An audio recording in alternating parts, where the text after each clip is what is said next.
Bienvenue à tous, mesdames, messieurs. Des appels au chevet de la maison justice béninoise. Ils sont, depuis peu, monnaie courante dans la République. Du citoyen lambda aux hommes de droit, l'alerte est à voler expressément à la rescousse du pouvoir judiciaire de plus en plus mal en point.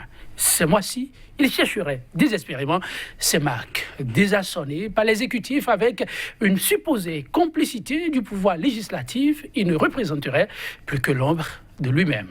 Le célèbre article intitulé « Indépendance de la justice béninoise face au pouvoir exécutif et législatif », le juge Freddy Yewenou s'indigne, renseignerait à suffisance sur le malaise ambiant, à en croire bon nombre d'observateurs. Que se passe-t-il réellement dans la maison justice? L'appareil judiciaire béninois en pleine crise de maturité, ou serait-il subitement devenu grabataire? Grabataire de quoi? Que faire pour changer la donne s'il y a péril en la demeure? Un homme de droit, un professionnel des médias, pour des éléments d'appréciation autour de ce qui s'apparente à un message d'alerte en désespoir de cause. Thème en débat, la maison justice sous le nouveau départ, un édifice en lambeaux. À ma gauche, Dr Clotaire Agosso, maître assistant des universités du CAMES, enseignant à l'université de Parakou, il est avocat au barreau du Bénin. Dr Clotaire Agosso, bonjour. Bonjour, Joël. Et merci de répondre à notre invitation en dépit d'un calendrier hyper chargé. Je ne vous le fais pas dire, mesdames, messieurs, mais il est là. Une fois encore, merci. Merci. En face de lui, un homme qui n'est plus à présenter de par sa plume. Frédéric François Gongo, c'est son nom. Éditorialiste, il est le promoteur du quotidien béninois d'information Actu Express. Toujours disponible. Frédéric François Gongo, bonjour. Bonjour Joël, amis téléspectateurs et téléspectatrices de Sika TV, bonjour. Mais merci, une fois encore. La justice béninoise, et oui, mesdames, messieurs, c'est elle qui nous réunit aujourd'hui sur ce plateau. En agonie, c'est ce qui est annoncé par un certain nombre de voix depuis peu. Simple bruit de couloir au départ, c'est désormais un cri de détresse sur presque tous les toits. Et chacun y va de son commentaire, parfois des plus alarmistes aux plus désobligeants. Ça ressemble presque à un tohu-bohu. Plus personne n'entend à l'autre. Mais ce qui semble être commun, c'est qu'il y a malaise. Là-dessus, mesdames, François Gongo, vous avez offert à vos lecteurs une série d'articles. Le dernier, je me garde de revenir sur l'intitulé pour nos téléspectateurs. Ils l'ont suivi tout à l'heure au cours de la revue. Mais on se demande, avec tout ce parcours qui a été le vôtre, vous qui avez côtoyé longtemps aussi les arcanes de la justice, en arriver à des conclusions comme celle-là, il se passe quoi? Suis-je tenté de vous demander, au nom de ces milliers de téléspectateurs, qui voudraient bien vous poser aussi la question quand ça vient des voix comme les vôtres? Le malaise est général. Les Béninois vivent la peur au ventre des lendemains incertains. La suspicion est la chose la mieux vécue par tous aujourd'hui, où l'on a peur de son ami, l'on a peur de ses parents, l'on a peur de ses collaborateurs. L'on ne croit plus en la justice béninoise. La preuve évidente est que rares sont les Béninois aujourd'hui qui se disent capables de se défendre, se disent non inculpés, quoique accusés, se disent à même de jouir des droits fondamentaux, des droits de l'homme et de la personne également, des droits relatifs aux tests auxquels le Bénin est partie prenante. Nous sommes aujourd'hui à la croisée des chemins par rapport à la justice. Que disent? La justice aujourd'hui se retrouve dans le ravin, où l'insécurité juridique se constate au niveau de tous les opérateurs économiques qui font que la place Bénin est en quête désespérée d'investisseurs, où les acteurs politiques sont obligés de se cacher, sont obligés d'aller en exil, sont obligés de se clochadiser pour se laisser phagocyter par un pouvoir, heureusement ou malheureusement, pourtant éclairé par d'éminents juristes. Je veux notamment, de lien avec je veux notamment parler du président de la Cour constitutionnelle et du ministre de la Justice, qui sont, notons-le au passage, des avocats personnels du chef de l'État, mais qui peinent à se mettre dans la peau d'acteurs politiques pour laisser les choses se faire normalement, ainsi que la tradition, l'usage et l'habitude le recommandent, mais qui, de leur pédestal, de leur chef, apparaissent beaucoup plus confondre les affaires de leurs clients aux affaires de l'État.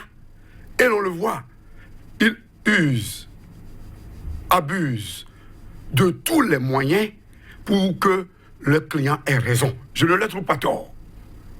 Mais je constate avec regret que cet élan de changement, d'innovation, de révolution, tant au niveau de la justice que de la lutte pour la bonne gouvernance et contre la corruption, je constate qu'entre les promesses, je ne parlerai pas comme l'autre de promesses électoralistes qui n'engageraient que ceux qui y croient, mais moi je parlerai des promesses vivantes qui quand même, avaient-elles le nectar, réussi à focaliser autant d'abeilles autour de la marmite de la coalition de la rupture, pas péjorativement, je ne parle pas de marmite, mais je parlerai de Adjalalazin, comme on le dit. Ajatroué, vous voulez dire. Ajatroué, de la coalition de la rupture, pour vous dire tout simplement que le Béninois n'est pas fier de sa justice aujourd'hui. Nous avons eu près de 6 procureurs qui se sont succédés en 2 ans, que ce soit au niveau des procureurs généraux que des procureurs de la République. Ceci est symptomatique de la nature, à la limite incestueuse des relations qui existent entre le législatif et le judiciaire. Nous avons eu plusieurs Béninois qui sont arrêtés avant qu'on ne trouve des preuves. Nous avons des cas où on évolue de chef d'accusation en chef d'accusation. Le cas Tao est là. Nous avons le cas où on évolue de requalification en requalification. Bref, le Béninois n'est pas fier de sa justice. Et la justice qui devrait être le rempart lorsque l'exécutif, dans sa logique naturelle d'opprimer, d'oppresser, l'exécutif n'existe que pour cela. Et c'est en cela qu'il y a des contre-pouvoirs pour l'adoucir, l'amadouer dans ses élans d'avoir le pouvoir, tout le pouvoir, parce qu'on ne peut pas le reviser à l'exécutif dans un système de démocratie libérale. Et c'est en cela que la charpente organisationnelle juridique, je parle sous le contrôle du spécialiste, dans un système démocratique, oblige le chef de l'État à ne pas penser qu'il a un chèque à blanc, mais à savoir qu'il y a des contre-pouvoirs. Mais aujourd'hui, on a comme l'impression que non seulement les contre-pouvoirs sont vassalisés, comme le disait l'autre, mais nous avons des contre-pouvoirs qui peinent à nous convaincre de ce qu'on peut continuer à avoir confiance en notre justice. Docteur Clotaire Aguesso, oui, le regard des spécialistes sur tout ce qui s'apparente plus à des accusations qu'à des faits avérés. Comment vous l'analysez, ce tableau complet de la maison justice? Écoutez, monsieur le journaliste, d'abord, je voudrais vous dire que pour la présentation tout à l'heure, je suis avocat. Oui. C'est vrai. Je ne suis pas avocat au barreau du Bénin. Ok. Donc, je suis avocat. Je suis avocat au barreau de Paris. Ok. C'est vrai, je suis enseignant à l'université de Parakou. Je voudrais simplement, lorsqu'il s'agit de la justice, parce que c'est ma maison également. Non seulement je suis enseignant de droit, je suis également professionnel du droit.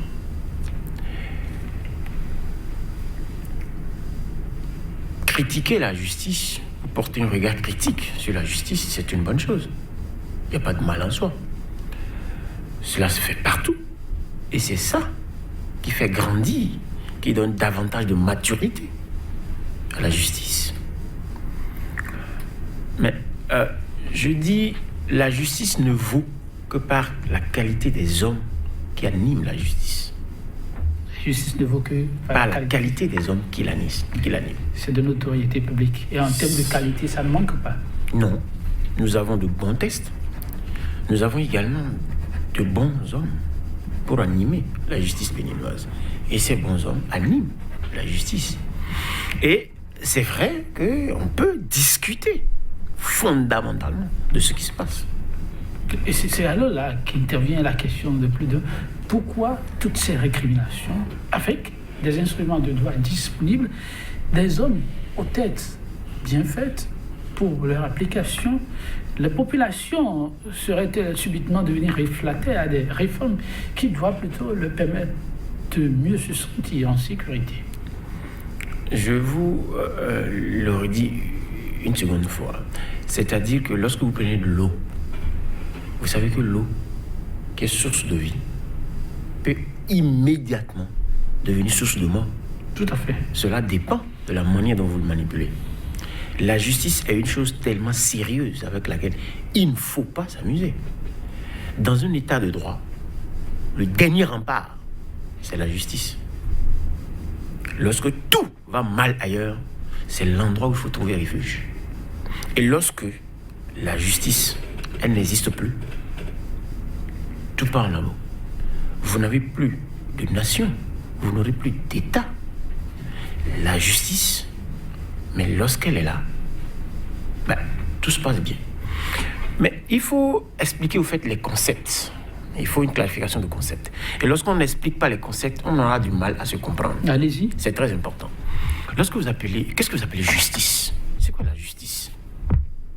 Il faut d'abord dire, on peut donner trois définitions différentes au mot justice.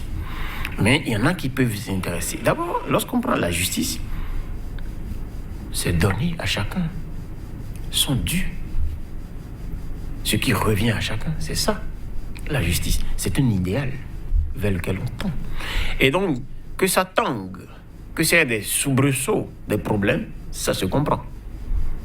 C'est également pour l'édifier davantage. La justice, c'est également l'institution pour pouvoir donner à chacun son dû.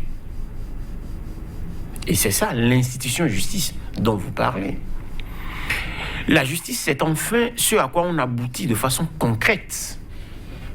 On finit par donner à chacun, c'est le dû que vous avez. Et nous sommes dans une société où nous ne sommes pas tous égaux, c'est du leurre. L'inégalité naturelle, c'est la réalité. Ne demandez pas à un employeur de concevoir le salarié de la même manière. Le salarié ne va pas concevoir l'employeur de la même manière. Ils n'ont pas les mêmes droits. Il en est même pour l'assureur et l'assuré, le locataire et le propriétaire. Alors, c'est là qu'intervient la justice, c'est là qu'intervient le droit. Pour que l'employeur ne puisse pas dicter sa loi. Et là, on serait dans une société de nature. Et c'est pour ça qu'il y a eu des luttes pour qu'on soit là où on est aujourd'hui. Des luttes dont la Conférence nationale de 1990. Et pour qu'on construise une justice de paix, une justice qui puisse être au service du peuple, et non une justice au service de certains, des plus riches ou de ceux qui ont déjà plus de pouvoir. Et donc, entre le faible et le fort, seule la justice intervient pour pouvoir rééquilibrer les choses. Nous sommes dans une logique où, dans la justice, c'est d'abord le commun, c'est d'abord le général. C'est le plus important. Le plus important, c'est le général.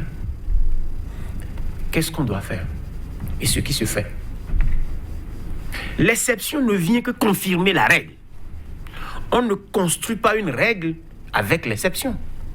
Trop d'exceptions tue l'exception. Vous avez l'impression qu'aujourd'hui, qu'il y a plus d'exceptions que la règle elle-même? On semble construire, à moins, lorsqu'on parle de la loi numéro 2018-13 du 2 juillet 2018, on semble construire le général à partir de l'exception. On peut y revenir. C'est pas une bonne chose. Ça laisse à désirer. Quand vous le dites comme ça, qu'on semble construire le général sur l'exception, pour nos téléspectateurs, vous l'illustrez comment? Oui, justement, je donne une illustration. Je parle de la loi de 2018, cette loi 2018-13 du 2 juillet 2018 qui crée ou qui modifie l'organisation judiciaire du Bénin et qui crée la criette. À mon entendement, il y a deux axes d'explications ou deux axes, deux arguments qui sont à charge de cette loi. Expliquez-vous. D'abord, il y a un problème qui force le jeu d'égalité entre les citoyens. Il y a une violation des droits de l'homme. À quel niveau? À quel niveau? La création de la criette part du particulier pour généraliser quelque chose. Lorsque vous prenez la criette, c'est une cour. Et là encore, il faut qu'on explique les choses. Lorsqu'on parle de cour, c'est à partir d'un degré donné. Ce qu'on explique tout le temps à l'étudiant. Lorsque vous rentrez dans l'organisation judiciaire, au premier niveau, on parle de tribunal. D'accord? Et là, la décision qu'on rend est un jugement. Ça, c'est le b.a.-ba du droit. Au second niveau, à partir du second niveau, au deuxième niveau, si vous voulez, on parle de cour. Ça veut dire que quoi? Il y a le principe de double degré de juridiction qui permet à tout individu, lorsqu'il saisit la justice, de voir sa cause être entendue minimum 2 fois. Parce que ceux qui animent la justice, ce sont des êtres humains. Ils peuvent se tromper. Ils peuvent se tromper. Et donc, on donne la chance à l'individu de faire savoir sa cause au moins à 2 niveaux.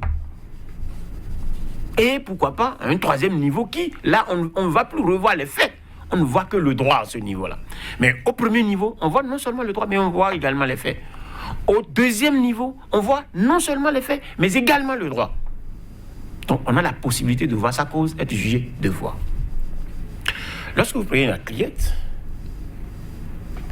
certains ont cette possibilité de voir leur cause être jugée 2 fois. D'autres n'ont pas cette possibilité. Il y a, on force là le jeu d'égalité. Le principe d'égalité, qui est un principe constitutionnel, est violé. Quand vous dites certains, qui sont alors ces privilégiés à travers la loi? Est-ce qu'ils sont privilégiés? Ça dépend de là où on est. Lorsque, par exemple, quelqu'un a une cause, sa cause qui est déjà connue en instance, et pour lui, peut-être il ne continue plus, ou ça ne continue plus, ou éventuellement cela ne devait pas continuer, et que, devant la criette, il est encore appelé, ça veut dire que sa cause va être entendue 2 fois. Mais lorsque vous avez quelqu'un, qu'on poursuit directement devant la criette, sa cause n'est connue qu'une seule fois. C'est vrai. Il y a le principe d'égalité qui est faussé.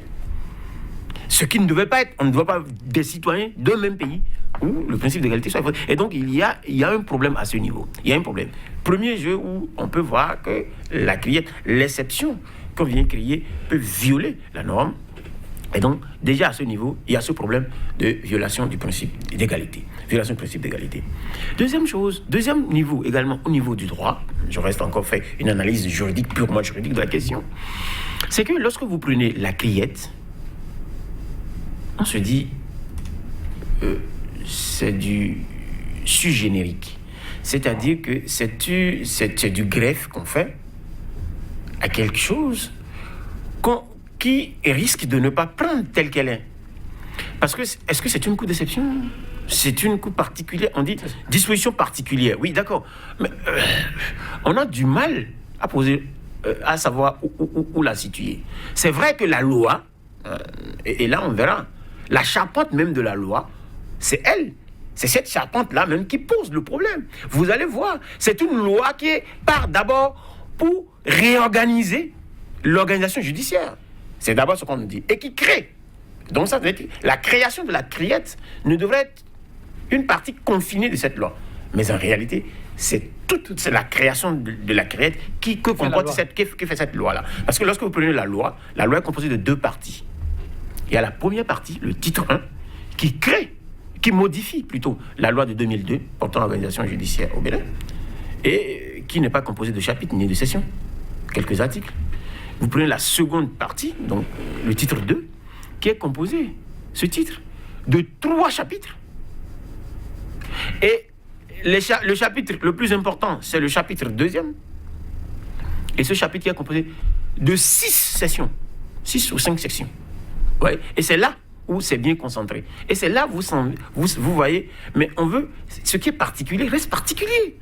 Ce qui est exception reste exceptionnel. Et donc l'exception, on ne le retrouve que rarement et qui vient confirmer la règle. Et donc à ce niveau-là, on a fait trop d'usage de l'exception. C'est vrai que nous sommes en droit, l'exception déroge aux particuliers. Les règles exceptionnelles viennent déroger aux particuliers. Mais lorsque on part d'exception à exception, on crée trop d'exceptions, et là, ça va tuer l'exception. On tue le citoyen. Et donc, voilà les deux premiers niveaux juridiques de critique que je peux porter sur cette loi. Deuxième niveau d'AS, ce sont les investissements. Là aussi? Ah oui. Vous savez, la CRIET, c'est coût de répression des infractions économiques et du terrorisme. Oui. D'accord? Infraction économique. On y met quoi? Ça fait un foutou? C'est trop bateau. Ça va fuir les investisseurs. Comment? Ça peut faire fuir les investisseurs. Ou bien les sécuriser? C'est possible. C'est possible. On peut aussi faire une lecture dans ce sens. Mais lorsque vous êtes débutant, je prends un exemple. Je me rappelle lorsque le débat de pénaliser les infractions de presse pour que... Est-ce qu'il faut envoyer le journaliste en prison ou pas pour ce qu'il publie? Ah oui. Il y a deux intérêts en jeu. La liberté d'expression et la vie privée des gens, ou du moins... Mais la question de savoir les intérêts en jeu. Ça, c'est une analyse économique du droit qui se fait. Les intérêts en jeu. Il faut sous-peser. Et c'est là qu'intervient le juge constitutionnel ou les juges des institutions internationales. C'est-à-dire le principe de proportionnalité. Qu'est-ce qu'on veut défendre? On va sous-peser les intérêts en jeu. Lorsqu'un enfant commence par marcher, vous avez votre enfant qui commence par marcher, d'accord? Et il saccage tout dans la... Oui, c'est parce qu'il a commencé par marcher. C'est pour autant qu'il faut l'attacher. Est-ce que c'est pour autant qu'il faut l'attacher? Non, je pense qu'il faut l'éduquer. C'est vrai, on me dira que la première éducation, c'est la sanction. Non, pas autant. Dans la justice, je pense que la première éducation qu'il faut faire, c'est de prévenir. Je pense. Et peut-être, on aurait dû créer un parquet spécial. Et c'est ce que moi j'ai toujours dit. On peut créer le parquet spécial des infractions économiques et terrorisme. Mais pas une cour. On peut créer le parquet. D'accord? L'avantage à ce niveau aurait été? L'avantage aurait à ce niveau, c'est-à-dire... Parce qu'il faut faire la différence entre les magistrats. C'est pas le procureur, c'est pas le juge. Le procureur, oui. Le procureur, il est... si vous voulez, c'est peut-être trop dit, c'est pour faire appliquer la politique judiciaire du gouvernement. Et donc ça, on ne peut pas le lui refuser. C'est la mise en œuvre du programme du gouvernement. Le procureur, ça, on ne peut pas refuser ça au procureur, qu'il soit procureur général ou procureur de la République. Ça serait... Mais le juge... spécial ou pas. Donc ça, on peut crier.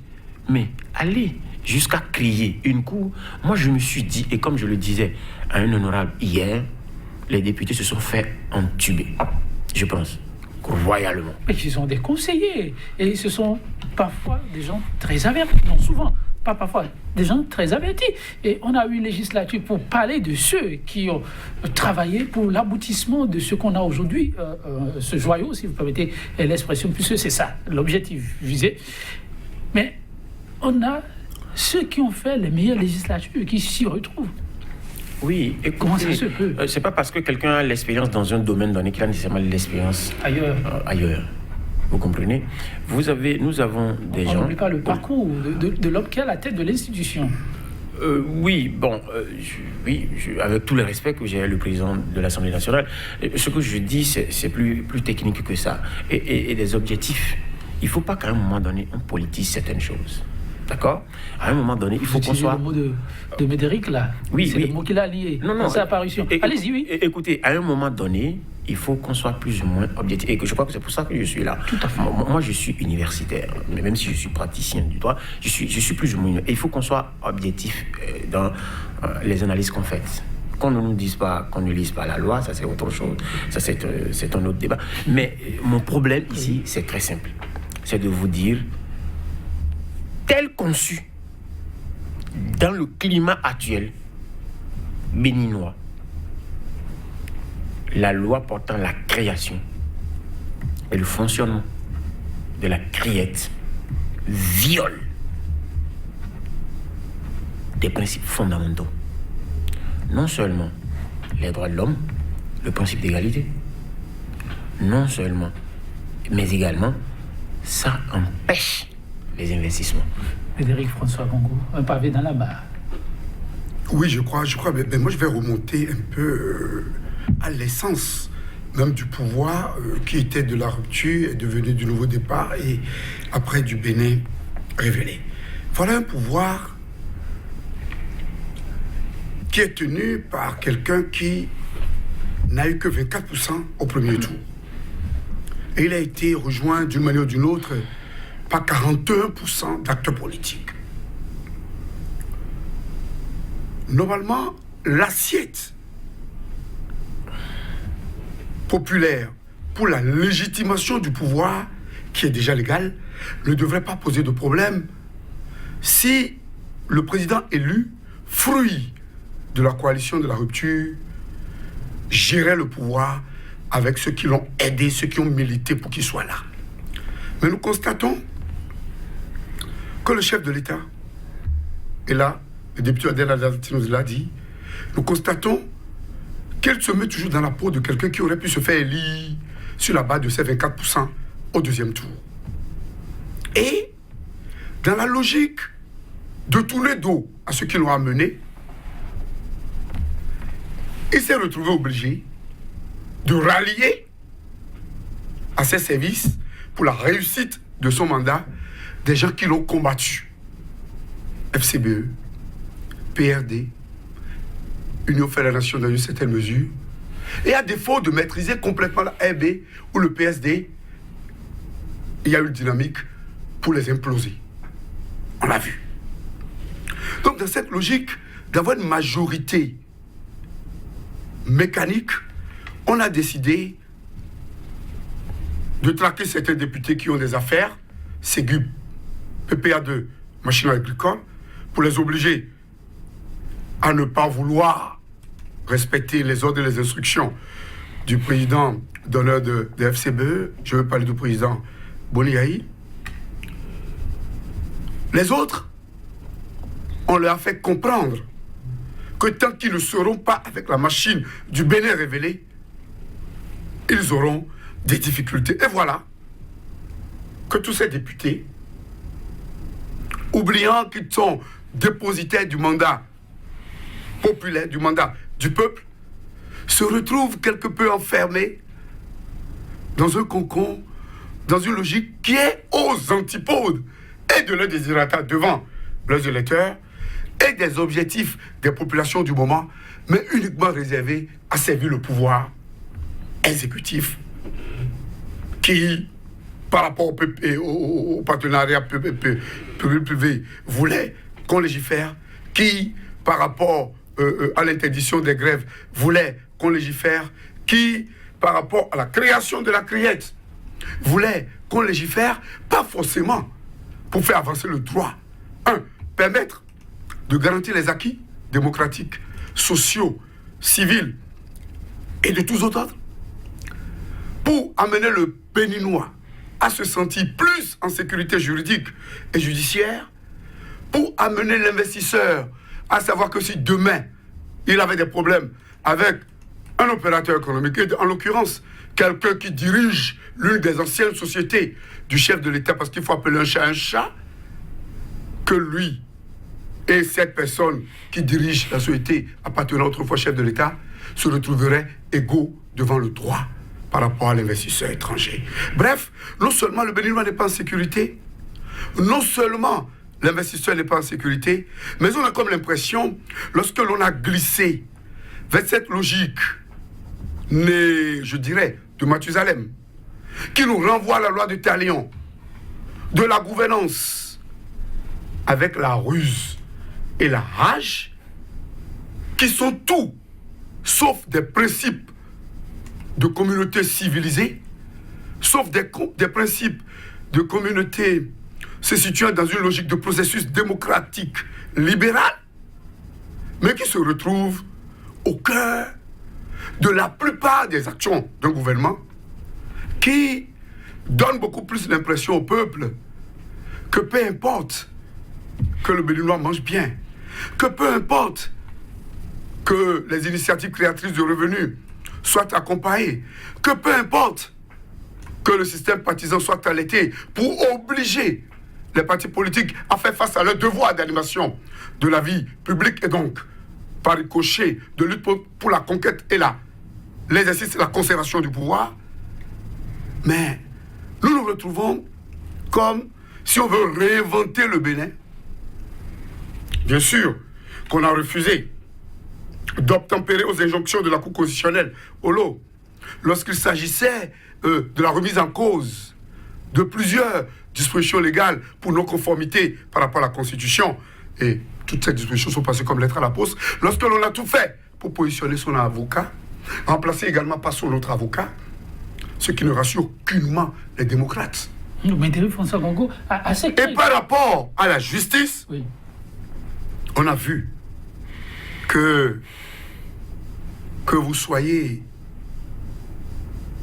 du clan ou du camp présidentiel, je parlais du président respectable, premier des Béninois, vénérable, Patrice Talon, ou que vous soyez dans l'autre camp, la justice des dirigeants du Bénin dit révélé vous blanchira ou vous condamnera avant même que des preuves établies ne soient trouvées contre votre personne. Nous sommes dans un état de non-droit. Bon, il faut pas... Nous sommes dans un état de non-droit. Nous sommes dans un état de non-droit lorsque tout est préparé pour démontrer aux adversaires politiques et aux concurrents économiques du clan au pouvoir qu'on a gagné le pouvoir comme par un coup d'État et non pas suffrage universel. Parce que, à l'évidence, non, ce sont des constats. Ce sont des constats. Et laissez-moi vous donner un exemple typique. Allez-y. Laissez-moi vous donner un exemple typique.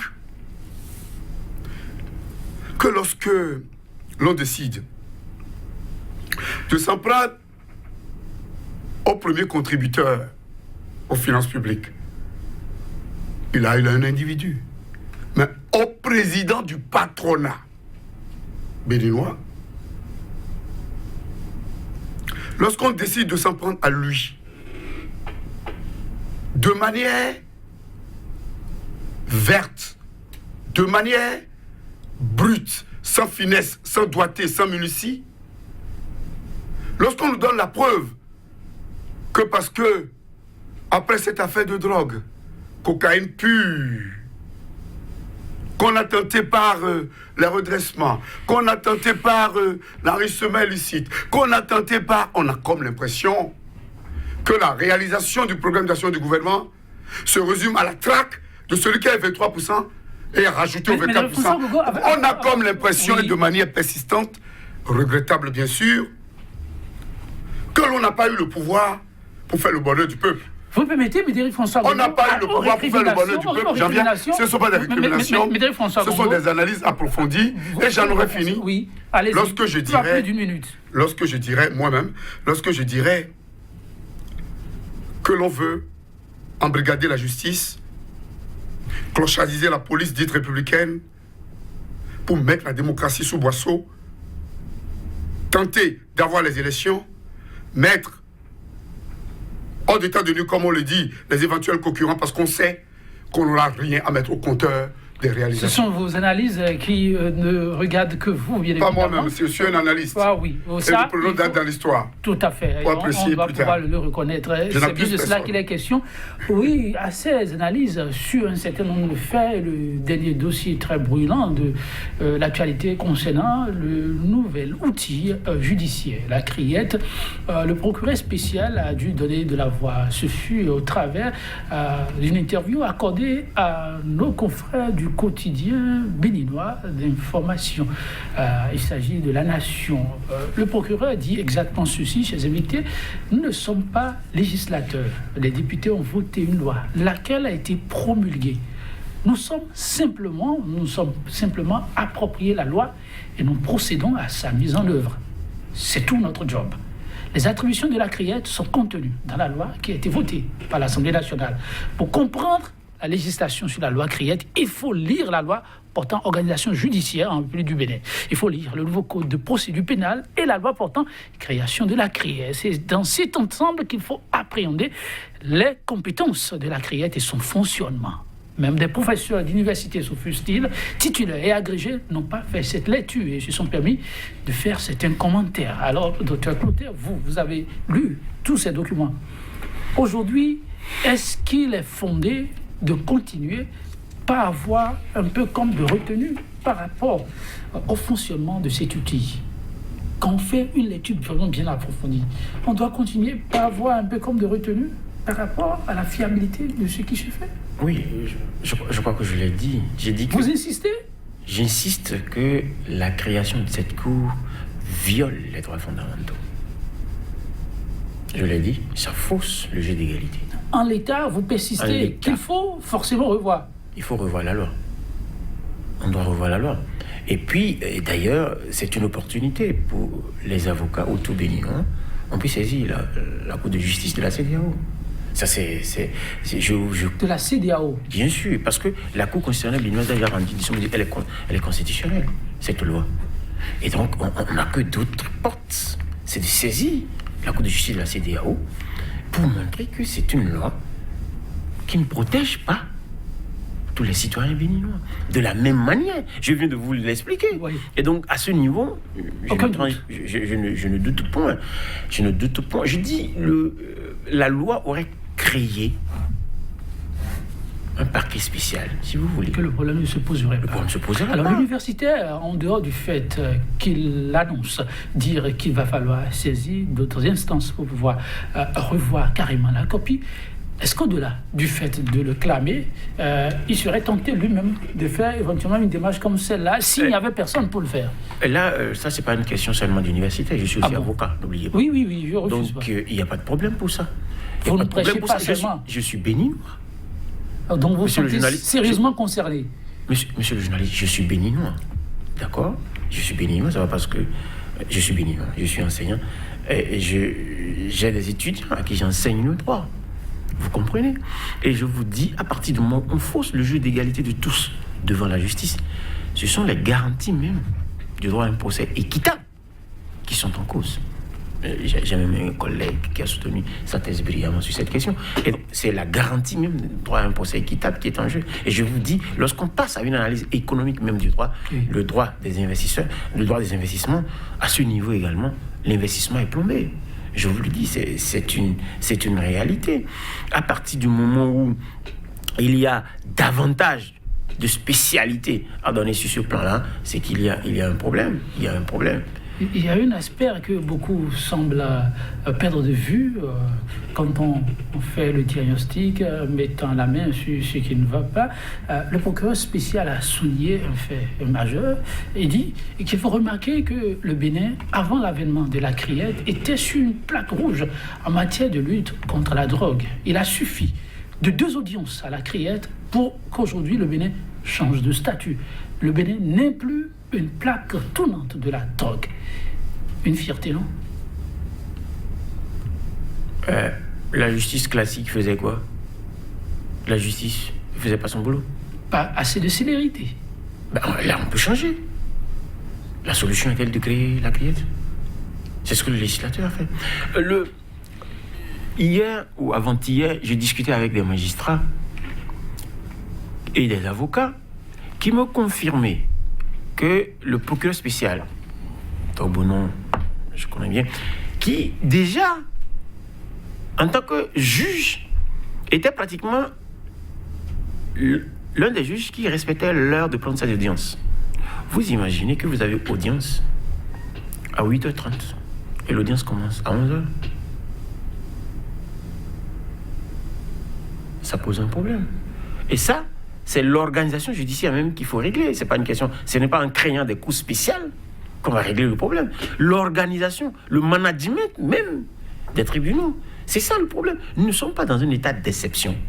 pour qu'on crée une cour exceptionnelle. Vous citez ce mot-là. Ah oui, état nous ne sommes pas d'exception. dans un état de déception. Donc, ceux qui évoquent ce mot, dire que le Bénin n'est pas dans un état d'exception pour aller à une cour d'exception, cela... À la limite, oui.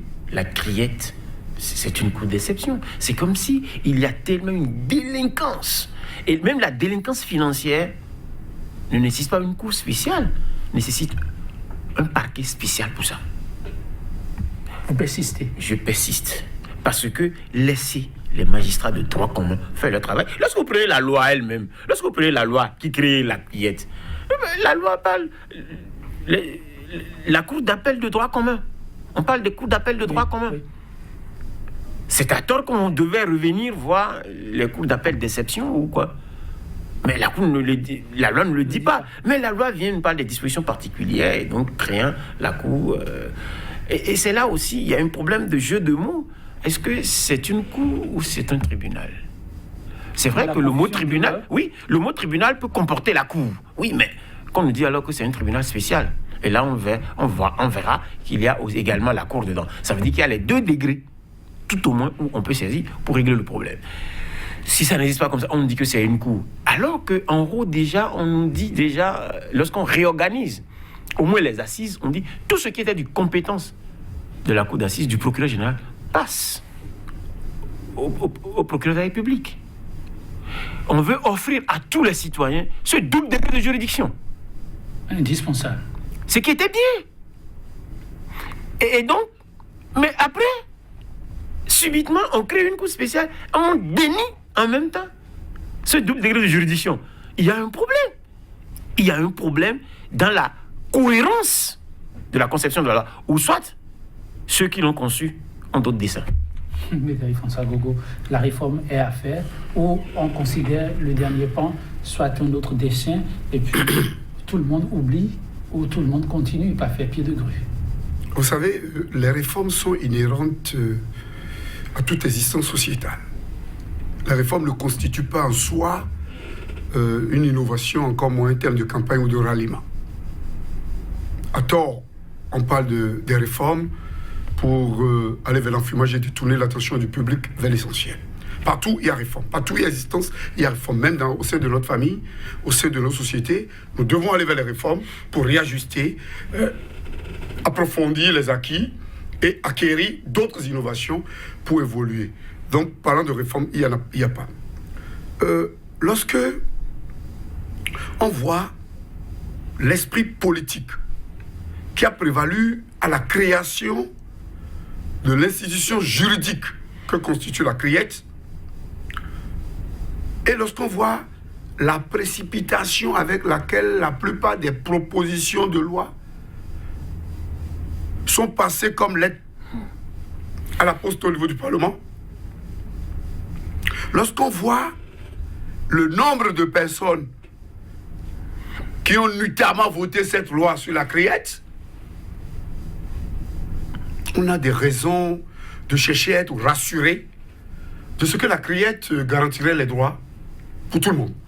On a des raisons de chercher à être convaincus de ce que la rage et la ruse ne se sont pas invités au niveau de la criette pour confiner le peuple béninois, nous contenir dans cette logique d'affrontement continuel et inutile, tel que nous l'avons constaté, nous le constatons depuis plus de 2 ans. On a comme l'impression que nous ne sommes plus tous des Béninois et que nous n'avons même plus les mêmes droits, qu'au niveau des marchés publics, on n'est pas les mêmes, qu'au niveau de la justice de l'ordre, on n'est pas les mêmes. On a l'orientation à donner, c'est que nous nous refusons de croire et d'accepter que le chef de l'État, le garant de la sécurité pour chacun, pour tous, accepterait d'accompagner de tels mouvements. C'est un mouvement à ne pas accompagner. Nous nous refusons d'accepter et de croire que le chef de l'État créerait des précédents qui pourraient, par cas de jurisprudence, amener notre président plus tard à vouloir juger l'affaire de coup d'État et d'empoisonnement. Nous aimerions croire que tout juste après le règlement des situations du moment, Comme on l'a vu lorsque le chef de l'État s'était désengagé de la plupart de ces sociétés qu'il devrait se faire enregistrer au niveau des impôts pour payer les 10%, soit 24 milliards, et qu'on a sauté les dispositions prévues pour ça, et qu'après on a remis les dispositions, après que l'affaire du chef de l'État soit passée, que l'on ne va pas nous dire après avoir tenté ou régler les problèmes qu'on réglait avec la criette, nous dire qu'on peut revoir la loi et réajuster la criette. Merci, Médéric. Nous ne cherchons qu'à être rassurés. Docteur Clotaire, ça va être votre mot de la fin. Médéric cherche à être rassuré. Vous. Nous ne cherchons qu'à être rassurés. Je vous ai dit au départ que dans toute société démocratique, la justice reste le dernier rempart. C'est très important. Et là, il faut poser une question de fond, une question fondamentale par rapport au soubresaut de la justice, de la maison justice. Est-ce que ce n'est pas la conception même que nous avons optée du colonisateur de la justice qui pose question? Parce que nous avons hérité du colonisateur une justice qui tranche. Est-ce qu'on ne peut pas revoir la justice et adopter notre justice mère, celle qu'elle était avant le colonisateur, une justice qui dénoue? Merci à vous, docteur Clotaire Agossou, Médéric François Gogo, merci. Les réflexions donc se poursuivent autour de cette question qui devient de plus en plus préoccupante. Il y va de la stabilité sociale, il y va aussi de la vitalité démocratique. Maintenant, monsieur 100% Bénin pour le numéro du jour, ce sera donc tout. On vous fausse compagnie sur cette citation du géologue, philosophe et écrivain français Antoine-Claude Gabriel Jaubert. Je le cite, « Pas d'acquis sous des contraintes, ni avec la malice. Il n'y a rien de durable que ce qui est fondé sur la vérité, la justice et la vertu. » Merci de nous avoir suivis. À très bientôt.